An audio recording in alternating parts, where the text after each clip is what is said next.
তো অন লটে যদি আপনার 5টা ট্রেড এক্সিকিউট হয় বা আপনি যদি অন লটে ট্রেড করেন, তো আপনার কিন্তু জাস্ট 500 পিপ চেঞ্জে আপনার কিন্তু ব্যালেন্স নিয়ে হয়ে যাইতে পারে। এই যে এখানে পিপ যে এই যে রাইট সাইডে দেখেন যে প্রাইজের দিকে একটু খেয়াল করেন, এই যে পিপ যখনই চেঞ্জ হচ্ছে সাথে সাথে কিন্তু এখানে আমার লসটা বাড়তেছে। যেহেতু এখান থেকে আমি বাই করছি, দাম কমতেছে, আমার এখানে কিন্তু লসটা বাড়তেছে। এখন আপনার প্রফিট আসলো $50। এবার একটা স্ট্রং লেভেল আপনি দেখতে পেলেন, দেখার পরে আপনার মনে হইতেছে যে ওইখান থেকে রিভার্সাল নিবে, রিভার্সাল নিয়ে আপনার যেটা এসএল আছে ওই দিকে দৌড় দেবে মার্কেট। তাইলে এখন আপনি কি করবেন? আপনি বুঝতেছেন না যে আমার তো 50 অলরেডি প্রফিট, আমার তো টার্গেট $100, কিন্তু আমার $100 টার্গেট পর্যন্ত যাবেই না, মার্কেট কন্টিনিউ করবে না, ওইখান থেকে রিভার্সাল নিয়ে আমার এসএল এর দিকে দৌড় দিবে। তো তখন কি করবেন? যারা মূলত নতুন আসছেন ফরেক্স ট্রেডিং এ, তাদের জন্য আজকের ভিডিওটা খুবই গুরুত্বপূর্ণ হবে, কেননা আজকের ভিডিওতে আমরা আলোচনা করব এক্সনেটের সবকিছু বিষয় নিয়ে। কিভাবে আপনি একটা ট্রেড এক্সিকিউট করবেন, কিভাবে পারফেক্ট জায়গায় এন্ট্রি নেবেন, কিভাবে আপনি স্টপ লস সেট করবেন, কিভাবে টেক প্রফিট সেট করবেন, আপনি কিভাবে লট সাইজ কত রাখবেন, কত ব্যালেন্সে, এবং লট সাইজ আর পিপের মধ্যে কি সম্পর্ক, সবকিছু আজকের এই ভিডিওতে আমরা বিস্তারিত করবো ইনশাআল্লাহ। তো আসসালামু আলাইকুম, আমি আরেল ভাই, আরেল ফরেক্স ট্রেডিং থেকে। আজকের ভিডিওতে আমরা আলোচনা করব এক্সনেসের ভিতরে সব বিষয় নিয়ে ইনশাআল্লাহ। তো এখন আমি আছি এক্সনেসের ভিতরে। যখন আপনি একটা নতুন অ্যাকাউন্ট ক্রিয়েট করবেন এক্সনেসের, ঠিক এইরকমই দেখতে পাবেন। তো আসার পরে আপনি বুঝতে পারেন না যে কিভাবে এন্ট্রি নেবেন, সেটা আমি আপনাদেরকে দেখাবো। তার আগে আরো কিছু জিনিস আপনাদেরকে দেখিয়ে নিই। তো এখানে উপরে যে ডেমো ব্যালেন্সটা দেখতে পাচ্ছেন, তার লেফট সাইডে যে প্লাস আইকনটা আছে ওইখানে যখন ক্লিক দিবেন, এখান থেকে আপনি পেয়ারগুলো কিন্তু চেঞ্জ করতে পারবেন। তো এখান থেকে দেখেন যে ফেভারিট আছে most trade, top movers, major, metal, crypto. তো এখান থেকে মোস্ট ট্রেড আর টপ মুভার্স বলতে কি বোঝাই বলি। টপ মুভার্স বলতে যেইগুলো আর কি খুব তাড়াতাড়ি মুভমেন্ট করে সেগুলো আর কি টপ মুভার্স। এর ভিতরে আছে ইথেরিয়াম, বিটকয়েন, গোল্ড। হ্যাঁ, তো তারপরে আমি দেখাই যে ফেভারিটের ভিতরে কিন্তু এই যে বিটকয়েন আছে। ফেভারিট বলতে কি বোঝাই, যেগুলোতে মূলত বেশি ট্রেড এক্সিকিউট করা হয় সেগুলোকে বোঝাই এখানে। তো এইখান থেকে আমাদের যদি মেজর কারেন্সিগুলো দেখি, এই যে ইউরো, ইউএসডি, জিবিপি, ইউএসডি, এগুলো কিন্তু মেজর কারেন্সি। তো এগুলো আপনারা দেখে নেবেন। তো তারপরে দেখেন যে আজকে যেহেতু শনিবার, এজন্য ক্রিপ্টোগুলো কিন্তু ওপেন আছে। তো এখান থেকে যে বিটকয়েনের, এখন কিন্তু আমাদের বিটকয়েনের একটা চার্ট অলরেডি চলতেছে। হ্যাঁ, তো এখন আমি আপনাদেরকে দেখাবো যে আপনারা ক্যান্ডেলের টাইম ফ্রেমটা কিভাবে চেঞ্জ করবেন। এই যে লেফট সাইডে এই যে এখানে 1 মিনিট লেখা আছে ক্যান্ডেলের পাশেরটা, এখান থেকে কিন্তু আপনারা ক্যান্ডেলের টাইমটা চেঞ্জ করতে পারবেন। এটা এখন 5 মিনিটের ক্যান্ডেল, তার নিচেরটা দেখেন যে 15 মিনিটের ক্যান্ডেল, তার নিচেরটা 30 মিনিটের ক্যান্ডেল, 1 ঘন্টা আছে, 4 ঘন্টা, 1 দিন, 1 সপ্তাহ, 1 মাস। এখান থেকে আপনারা কিন্তু ক্যান্ডেল টাইমটা দেখে নিতে পারবেন। আপনার অ্যানালাইসিসের ক্ষেত্রে এটা খুবই গুরুত্বপূর্ণ ভূমিকা পালন করবে। তো এখন আমরা আবার 1 মিনিটের ক্যান্ডেলে চলে আসলাম। তো তার রাইট সাইডে দেখেন যে ক্যান্ডেলের এখানে বার আছে, তারপরে এইখান থেকে এইচএলসি বার আছে, লাইন আছে। তো এইখান থেকে আমরা অবশ্যই ক্যান্ডেলটাই রাখবো। তো এইখান থেকে আমরা ক্যান্ডেলটা রেখে দিলাম, এবং তার রাইট সাইডে এখানে দেখেন কি ইন্ডিকেটর। ইন্ডিকেটরের ভিতরে অনেকগুলো আছে। এখান থেকে আপনাদের যেগুলো আর কি মূলত যে ইন্ডিকেটর গুলো আপনাকে কাজে দিবে বা যেগুলো আপনি চিনেন বা যেগুলোর সাহায্যে আপনি ট্রেড করেন, সেগুলো এখান থেকে জাস্ট ক্লিক দিয়ে নিয়ে নিতে পারেন। বাট আমরা এখন কোনো ইন্ডিকেটর নিয়ে ভিডিও করব না, কারণ ইন্ডিকেটর নিয়ে আমরা বেসিক টু অ্যাডভান্স আস্তে আস্তে এগাবো ইনশাল্লাহ। তো এইখানে দেখেন যে আমাদের আরো যেই সিম্বলগুলো আছে, এখান থেকে আপনারা লাইনগুলো নিয়ে ড্র করতে পারবেন। ট্রেন্ড লাইন আছে, হরিজেন্টাল লাইন আছে, র লাইন আছে, তো ক্রস লাইন আছে। এইগুলো নিয়ে আপনারা খুব সুন্দরভাবে এখান থেকে কিন্তু মার্কেট অ্যানালাইসিসের জন্য এই যে ড্র করতে পারবেন। হ্যাঁ, এটা খুব সহজেই। তো তারপরে দেখাই যে আপনি একটা ট্রেড এক্সিকিউট কিভাবে করবেন। তো ধরেন যে এখন আপনি বিটকয়েনে একটা সেল করে দিবেন। হ্যাঁ, তো এখান থেকে এই যে সেল অপশন আছে, জাস্ট সেলের উপর একটা ক্লিক দিবেন। ক্লিক দেওয়ার পরে আমি আপনাকে ট্রেডটা এক্সিকিউট করার আগে আমি আপনাকে দেখাই যে পেন্ডিং ট্রেড কিভাবে আপনি করবেন। আর পেন্ডিং ট্রেডটা আসলে কি, ধরেন যে আপনার একটা ইম্পর্টেন্ট মিটিং আছে আগামী 1 ঘন্টা পরে, কিন্তু আপনি এখন যেই পজিশনে আছেন, আপনি দেখলেন যে আগামী 1 ঘন্টার ভিতরে হয়তোবা মার্কেট আপনার এই রেজিস্ট্যান্স লেভেলটা পর্যন্ত আসতে পারে। আপনার ওইটা আপনার জন্য খুব ভালো একটা অপরচুনিটি, আপনি ওইখানে আসলে সেল করে দিবেন, কিন্তু আপনার মিটিংটা খুবই ইমার্জেন্সি, আপনাকে যাইতে হবে। তো সেই ক্ষেত্রে কি আপনি জাস্ট এই যে এইখানে ধরেন যে আমি আপনাকে দেখাই, এখানে একটা আমি হরিজেন্টাল লাইন নিই। তো এই যে এখান থেকে আমি একটা হরিজেন্টাল লাইন নিলাম, এটা ধরেন যে আমার একটা স্ট্রং লেভেল, এখান থেকে আমি সেল করে দিব এখানে আসলে। তো এইখানে আমার প্রাইসটা কত, এখানে আমার প্রাইস 1,16,810.86। তো এইখানে আমার আসলে আমি যেহেতু সেল করে দিব, এখন কখন আসবে আমি বুঝতে পারতেছি না, 1 ঘন্টা পরে আসতে পারে। আমার অ্যানালাইসিস আমাকে সেটাই বলতেছে, কনফার্মেশন দিতেছে। তো আমি এখন একটা পেন্ডিং ট্রেড রাখবো, পেন্ডিং ট্রেড ফেলাই রাখবো বা অর্ডারটা ওপেন করে রাখবো, যেন ওই প্রাইজে আসা মাত্রই আমার ট্রেডটা সাথে সাথে এক্সিকিউট হয়ে যায় ওইখানে। তাইলে আমার ওইখানে প্রাইস ছিল কত, 1,16,000। আমার ওইখানে প্রাইস দেখে 1 সেকেন্ড, 1,16,809.52, 1,16,809.52।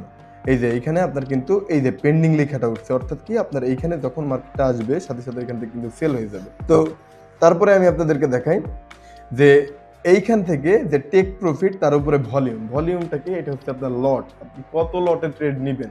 তো এই লটটা কিন্তু খুবই গুরুত্বপূর্ণ, কেননা আমি আপনাকে বলি এই যে রাইট সাইডে প্রাইসটা দেখেন যে এখন চলে, ধরেন যে সাপোজ 1,16,798.48, এই যে 90, 36, এই যে পয়েন্টটা, এই প্রাইসটা কমতেছে বাড়তেছে না, অর্থাৎ প্রত্যেকবার পিপ চেঞ্জ হচ্ছে। আপনার এখানে যদি লট সাইজ থাকে ধরেন যে 1, আপনার লট সাইজ যদি থাকে 1, তো ওই যে পিপ চেঞ্জ হচ্ছে না, এই যে দেখেন যে ধরেন যে 86, ওই যে এক এক করে বাড়তেছে বা কমতেছে, আপনার পিপ যতবার চেঞ্জ হবে আপনার এক পিপ, ধরেন যে আপনার কাছে একটা টাকা আছে, ওই টাকাটা এখন বর্তমানে দাম 1,16,000.52, এবার কিছুক্ষণের ভিতরে 1,16,000.53, অর্থাৎ ওইখানে কত পিপ চেঞ্জ হয়েছে, আপনার প্রাইস কত বাড়ছে, এক পিপ চেঞ্জ হয়েছে না। তো ওই এক পিপ চেঞ্জে আপনার লট সাইজ যত, আমার লট সাইজ 1, তো ওইখানে পিপ চেঞ্জ হয়েছে কত, 1, তো 1 পিপ চেঞ্জ, আমার লট সাইজ 1, আমার ওইখানে প্রফিট হবে $1। তো আপনার লট সাইজ যত, আপনার লট সাইজ যত, আপনার পার পিপ চেঞ্জে ঠিক ততটাই প্রফিট বা লস হবে। ধরেন যে আপনার গোল্ডের দাম এখন 3383.50 সেম, তো ওইখান থেকে আপনার যদি প্রাইস জাস্ট 1 পিপ চেঞ্জ হয়, ওইখান থেকে যদি 1 পিপ চেঞ্জ হয় ভাই, আপনার লট যত, ওই লট সাইজ অনুযায়ী আপনার পার পিপ চেঞ্জে সেম সমপরিমাণ ডলার প্রফিট বা লস হবে। বুঝতে পারছেন বিষয়টা? যে এইখানে ধরেন যে আমার লট কত, এখন আমার ভলিউম কত, 1 লট, তো আমার এখানে যদি 100 পিপ চেঞ্জ হয়, আর যদি আমি বাই করার পরে দাম বাড়ে এবং 100 পিপ চেঞ্জ হয়, আমার ওইখান থেকে কিন্তু $100 প্রফিট আসবে। এবং যদি ওইখান থেকে দাম কমে যায়, আমার যেহেতু বাই করার, যদি দাম কমে যায়, যদি 100 পিপ চেঞ্জ হয়, তাইলে আমার ওইখান থেকে কিন্তু $100 লস হয়ে যাবে। বুঝতে পারছেন বিষয়টা? যে পিপ চেঞ্জ হইলে আমাদের লট সাইজ যত পিপ চেঞ্জ হবে, আমাদের লট সাইজের ঠিক তত সমপরিমাণ আমাদের ডলার প্রফিট বা লস হবে। অর্থাৎ আপনার লট যদি থাকে 10, আমার লট যদি থাকে 1, ধরেন যে 10 পিপ চেঞ্জ হয়েছে, 10 পিপ চেঞ্জে আমার কিন্তু হয় প্রফিট বা লস হবে $10, কিন্তু আপনার যেহেতু লট সাইজ 10, আপনার কিন্তু ওই 10 পিপ চেঞ্জে প্রফিট বা লস হবে $100, কারণ আমার থেকে কিন্তু আপনার লট 10 গুণ বেশি, যেহেতু আমার 1, আপনার 10। তো আশা করি বুঝতে পারছেন যে লট সাইজ কিভাবে কাজ করে। তো আপনার লট সাইজ যত, আপনার এই পিপ যত চেঞ্জ হবে, আপনার লট সাইজ অনুযায়ী যত পিপ চেঞ্জ হবে ঠিক ততটাই আপনার প্রফিট বা লস হবে। আপনার লট সাইজ 1, আমার লট সাইজ ধরেন 2, ওইখান থেকে আমার 1 পিপ চেঞ্জ হয়েছে, আমার প্রফিট, যদি আমার লট সাইজ 1 হয়, আমার প্রফিট $1 বা লস $1 হবে। আপনার যেহেতু লট সাইজ 2, 1 পিপ চেঞ্জ হয়েছে, তা আপনার প্রফিট বা লস $2 হবে। আশা করি বুঝতে পারছেন যে আমাদের লট সাইজ যত, পার পিপ চেঞ্জে আমাদের তত ডলার প্রফিট বা লস হবে। তো ধরেন যে এখান থেকে আমরা এখন একটা সেল করে দিব, তো আমাদের এখানে লট সাইজ 1। এবার দেখেন যে টিপি, এই যে আমাদের কিন্তু পেন্ডিং ট্রেডটা দেখাচ্ছি, এইখানে আসলে আমি এখান থেকে সেল করব। তো আমি একটা মিটিংয়ে বের হবো আগামী 1 ঘন্টা পর, তো আমার চার্ট দেখার কোনো সময় নেই, মানে এত ইমার্জেন্সি, তো তখন আমি একটা পেন্ডিং ট্রেড এখানে ফেলাই রাখবো। তো দেখেন যে এইখানে আমার অলরেডি ওপেন প্রাইসটা দেওয়া হয়ে গেছে, যে এই লেভেল পর্যন্ত আসলে আমি এখান থেকে সেল করে দিব, ভলিউম দেওয়া শেষ 1 লট। তো এবার টেক প্রফিটটা কিভাবে সেট করব এখানে দেখাই। যেহেতু আপনি সেল করছেন, এই যে দেখেন যে টেক প্রফিটের এইটাই, এই যে নিচে সুন্দরভাবে নিচে নামাই দিবেন। আপনার নিট কত, ধরেন যে আপনার নিট $70, 75, ধরেন যে আপনার নিট $80। এবার আপনি রিস্ক নেবেন কত, আমি আপনাকে বলি রিস্কের বিষয়টা। আপনি 1:2 নেবেন, নতুন অবস্থায় 1:2 নেবেন। 1:2 মানে কি, অর্থাৎ আপনার রিস্ক যদি $1 হয়, আপনার রিওয়ার্ড হবে $2। মানে আপনার যদি $10 আপনি লস নিতে মন চাই নেন, কিন্তু আপনাকে প্রফিট করতে হবে $20। বুঝতে পারছেন বিষয়টা? 1:2 মানে আপনার যদি লস হয় $10 হবে, প্রফিট হইলে $20 হবে। সো এইখান থেকে দেখেন যে আমি সেট করলাম টেক প্রফিট কত, টেক প্রফিট সেট করলাম আমি $80, তাহলে আমি স্টপ লস কত দেবো, 40 দেবো। তাহলে 1:2 আমার লস গেলে 40-এ ক্লোজ হয়ে যাবে এইখানে। আর যদি আমার প্রফিট আসে তাহলে $80 আসবে। তার মানে এখান থেকে আমি স্টপ লসটা এই যে সেট করলাম, এই যে 40, এই যে 40। তারপরে এখান থেকে এই যে confirm sell limit on lots, এখান থেকে কিন্তু আপনার পেন্ডিং ট্রেডটা এক্সিকিউট হয়ে গেল। তো ওই পজিশনে যখনই আসবে তখন সাথে সাথে কিন্তু আপনার সেল হয়ে যাবে। এবং আপনার যেটা এসএল আছে আর টিপি আছে, এসএল অর্থাৎ স্টপ লস আর টিপি অর্থাৎ টেক প্রফিট, আপনার যখন ওই যদি এসএল হিট করে তাইলে ওই $40 লসে ট্রেডটা ক্লোজ হয়ে যাবে। আর যদি আপনার টেক প্রফিট হিট করে তাইলে আপনার $80 প্রফিটে ট্রেডটা ওইখানেই ক্লোজ হয়ে যাবে। তো আশা করি আপনারা ক্লিয়ার হয়েছে যে কিভাবে আপনি একটা পেন্ডিং ট্রেড এক্সিকিউট করবেন, একদম ক্লিয়ার। তো এখন আমি একদম সরাসরি একটা ট্রেড এন্ট্রি নিয়ে আপনাদেরকে দেখাবো যে কিভাবে আপনারা একদম সরাসরি একটা ট্রেড এক্সিকিউট করবেন। ধরেন যে এখান থেকে আমি একটা বাই করব, তো এখানে এই যে বাইয়ের উপর একটা ক্লিক দিবেন, এটা যেন পেন্ডিং এ না থাকে, তখন থাকবে এই যে মার্কেটে।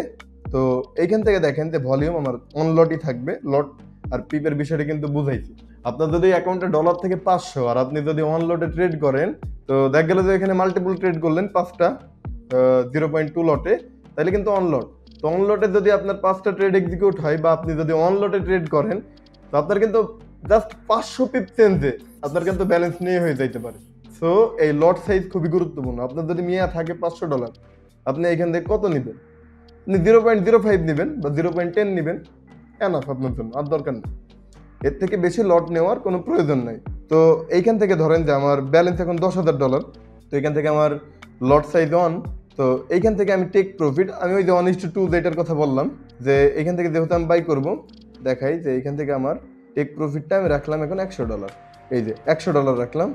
বা আমার সাপোজ এখানে ক্লোজ করে দেবো, এই যে দেখাই যে ধরেন যে আমি টেক প্রফিট রাখলাম $20, যাই হোক 16 বা যাই হোক না কেন এখান থেকে। তো স্টপ লসটা ঠিক 1:2 রাখার জন্য ওইখানে আমার যেহেতু 20 আছে, এখান থেকে দেখাই যে খুব তাড়াতাড়ি মুভ করতেছে, তো এই জন্য সেট করা কষ্ট হয়ে যাইতেছে। আচ্ছা এখানে 40 রাখলাম আর টেক প্রফিট রাখলাম $80, এই যে হইলো। এই যে এখান থেকে কনফার্ম বাই অন লট, এই যে এখান থেকে কিন্তু আমার ট্রেডটা অলরেডি এক্সিকিউট করা শেষ, এই যে চলতেছে। এই যে এখানে আমার লস কত এখন? $8, $60, মানে কি ভাই এখানে আমার এই যে 11 পিপ 12 পিপ চেঞ্জ হয়েছে, পার পিপ। এই যে এখানে পিপ, যে এই যে রাইট সাইডে দেখেন যে প্রাইজের দিকে একটু খেয়াল করেন, এই যে পিপ যখনই চেঞ্জ হচ্ছে সাথে সাথে কিন্তু এখানে আমার লসটা বাড়তেছে। যেহেতু এখান থেকে আমি বাই করছি, দাম কমতেছে, আমার এখানে কিন্তু লসটা বাড়তেছে। তো আমার লট সাইজ যত, এই যে আমার পিপ যত চেঞ্জ হবে ঠিক ততটাই আমার প্রফিট বা লস হবে। তো এখান থেকে যদি দাম বেড়ে আমার পিপ যদি 10 পিপ চেঞ্জ হয়, আমার এখান থেকে কিন্তু $10 প্রফিট চলে আসবে। তো এইটা দেখালাম যে কিভাবে আপনারা একটা সরাসরি ট্রেড এক্সিকিউট করবেন। তো এখন ধরেন যে আপনার স্টপ লস $40, আপনার এখন লস $10 হয়ে গেছে। এবার আপনার মনে হইতেছে যে এইখান থেকে মার্কেট আর রিভার্সাল নিবে না, যে কন্টিনিউ করবে, অর্থাৎ আপনার এসএল হিট হবে, তো আপনি এইখানে ক্লোজ করে দিতেছেন অর্ডার। তো তখন কি করবেন? এই যে ক্রস চিহ্ন আছে, ক্লোজ পজিশন, শেষ। আপনার ওই $10 লসে ক্লোজ অর্ডার, 40 আর যাওয়ার কোনো প্রয়োজনই নাই। আপনার যেখানে 10-এ সেভ, আপনার মনে হইতেছে যে কন্টিনিউ করবে নিচের দিকে, দরকার নাই ভাই, আপনার তো এসএল হিট হবে, আমার $10 লসে শেষ, ক্লোজ করে দিলাম। সেম ভাবে যদি আপনি ধরেন যে এখান থেকে এবার আমি সেল করলাম, তো সেল করার পরে এখানে আমার $80-90 থাকলো একটা, এই যে। তো এখন ধরেন যদি আমার প্রফিট আসে, ধরেন যে আপনার টেক প্রফিট সেট করা $100, এখন আপনার প্রফিট আসলো $50। এবার একটা স্ট্রং লেভেল আপনি দেখতে পেলেন, দেখার পরে আপনার মনে হইতেছে যে ওইখান থেকে রিভার্সাল নিবে, রিভার্সাল নিয়ে আপনার যেটা এসএল আছে ওই দিকে দৌড় দেবে। তাইলে এখন আপনি কি করবেন? আপনি বুঝতেছেন না যে আমার তো 50 অলরেডি প্রফিট, আমার তো টার্গেট $100, কিন্তু আমার $100 টার্গেট পর্যন্ত যাবেই না, মার্কেট কন্টিনিউ করবে না, ওইখান থেকে রিভার্সাল নিয়ে আমার এসএল এর দিকে দৌড় দিবে। তো তখন কি করবেন? যখন আপনার প্রফিট কাউন্ট হয়ে যাবে $50, প্রফিট যখন চলে আসবে, আপনি তখনও চাইলে এই যে এইভাবে ক্লোজ করে দিতে পারেন, আপনার $50 প্রফিটে আপনি মার্কেট থেকে বের হয়ে গেলেন। বুঝতে পারছেন? চালাক ব্যক্তিরা এইগুলোই করে। তাই সচেতন হইতে হবে আপনাকে, বুঝতে হবে আপনাকে, আরো অনেক কিছু জানতে হবে আপনাকে। তো আরো যে বিষয়গুলো দেখাই, যে যখন আপনারা লেভেল ড্র করবেন, এখানে আমি আরো একটা দেখাই ট্রেড নিয়ে। ধরেন যে এখান থেকে আমি বাই করলাম, সাপোজ এখান থেকে ধরেন যে বাই করে দিলাম এখান থেকে একটা। তো এইখান থেকে শর্ট পজিশন আর লং পজিশন কি? তো এইখানে যখন আপনি এই যে শর্ট পজিশন আর লং পজিশন পাবেন, অর্থাৎ যখন আপনি বাই করবেন তখন আপনি কি লং পজিশনের জন্য বাই করতেছেন, আর আর যখন আপনি সেল করবেন তখন কি আপনি তখন শর্ট পজিশনের জন্য সেল করতেছেন ভাই, খুব ইজি ব্যাপার। অর্থাৎ বাই করা মানে কি আপনার লং পজিশন, আর সেল করা মানে কি, সেল করা মানে শর্ট পজিশন। তো এখন আপনাদেরকে আমি দেখাই যে আসলে এইখান থেকে লং পজিশন এবং শর্ট পজিশন কিভাবে সেট করে। তো ধরেন যে এখান থেকে আমি একটা বাই করি, এখান থেকে দেখা গেল যে একটা বাই করলাম, এই যে আমি এখান থেকে ধরেন যে একটা বাই করলাম। তো বাই করার পরে অর্থাৎ আপনি যখন বাই করবেন তখন আপনার জন্য এটা হবে লং পজিশন, আর আপনি যখন সেল করবেন তখন আপনার জন্য হবে কি শর্ট পজিশন। তো এইখান থেকে আমরা যেহেতু এখান থেকে বাই করেছি, তো এখান থেকে আমরা লং পজিশনটা নিলাম এবং আমাদের যেখানে এন্ট্রি পয়েন্ট ছিল এই যে এখান থেকে মার্ক করে দিলাম। এটা দেওয়ার কারণটা কি? এটা দেওয়ার কারণ হচ্ছে আপনি খুব সহজে আইডেন্টিফাই করতে পারবেন যে আপনার কোনটা এসএল এবং আপনার কোনটা টিপি। তো এইটার উপর যখন আপনারা ক্লিক দিবেন, অর্থাৎ আপনাদের অর্ডারের উপর যখন আপনারা একটা ক্লিক দিবেন, ক্লিক দেওয়া মাত্রই আপনারা দেখতে পাবেন যে আপনাদের অর্ডারের স্টপ লসটা কোথায়। এই যে আমার স্টপ লস এইটা, এই যে টেনে আপনি বড় করে দিলেন আপনার এই সেলের কাছে। এবং আপনার টিপিটা কোথায়, এই যে আপনার টিপি এইখানে, এই যে টেনে বড় করে দিলেন। ক্লিয়ার, আপনি আইডেন্টিফাই করতে পারবেন এখন খুব সহজেই। এই যে মডিফাই পজিশন, অর্থাৎ এখন আপনি এই চার্টের দিকে তাকাইলে দেখতে পাবেন যে আপনার এসএল হিট হইতে আর কতটুকু বাকি আছে, আপনার টেক প্রফিট হিট হইতে আর কতটুকু বাকি আছে। অর্থাৎ যখন আপনি বাই করবেন তখন আপনার জন্য কি লং পজিশন।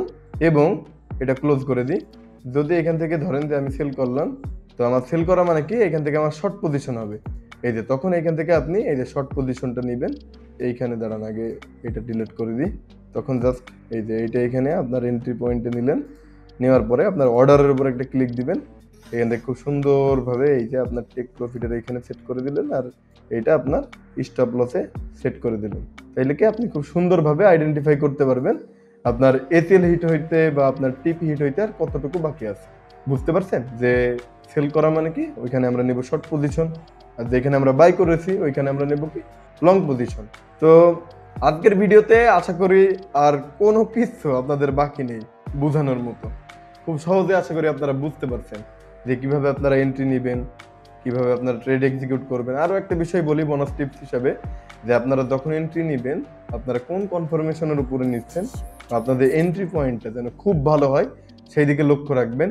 একদম উড়াধরা ট্রেড নেবেন এরকম কিন্তু কোনো কিছু করবেন না, বসে থাকবেন, আপনার অপরচুনিটির জন্য বসে থাকবেন। যখন আপনার অপরচুনিটি মিলবে তখন সেল করে দিলেন বা বাই করলেন, একটা এনাফ আপনার জন্য ভাই, বেশি লাগে না, শেষ, সারাদিনের খেল খতম।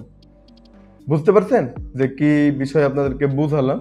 তো আজকের ভিডিওতে আপনাদেরকে দেখালাম যে কিভাবে আপনি স্টপ লস সেট করবেন, কিভাবে আপনি টেক প্রফিট সেট করবেন, কিভাবে আপনি এইখান থেকে একটা পেন্ডিং ট্রেড এক্সিকিউট করবেন, কিভাবে আপনি এন্ট্রি নেবেন, কিভাবে একটা পেন্ডিং ট্রেড সেট করবেন, কিভাবে আপনি এখান থেকে শর্ট পজিশন লং পজিশন এগুলো সেট করবেন। খুব ইজি, বেশি কঠিনের কিচ্ছু নাই ভাই, কঠিন আমরা বানাই ফেলি। যেটা শিখবেন যেটা বুঝবেন একদম ইজি। তো আজকের ভিডিওটা এই পর্যন্তই। আপনাদের জন্য নেক্সট ভিডিওতে কোন টপিকসের উপর নিয়ে আসবো অবশ্যই কমেন্ট করবেন, সেই টপিকসের উপর নিয়ে আসার চেষ্টা করবো ইনশাল্লাহ। তো সবাই ভালো থাকবেন, আমাদের জন্য দোয়া করবেন যেন আপনাদেরকে নিয়ে অনেক দূর আগাইতে পারি। ইচ্ছা অনেক, আল্লাহ তাআলা যেন পূরণ করেন। সবাই ভালো থাকবেন, আল্লাহ হাফেজ।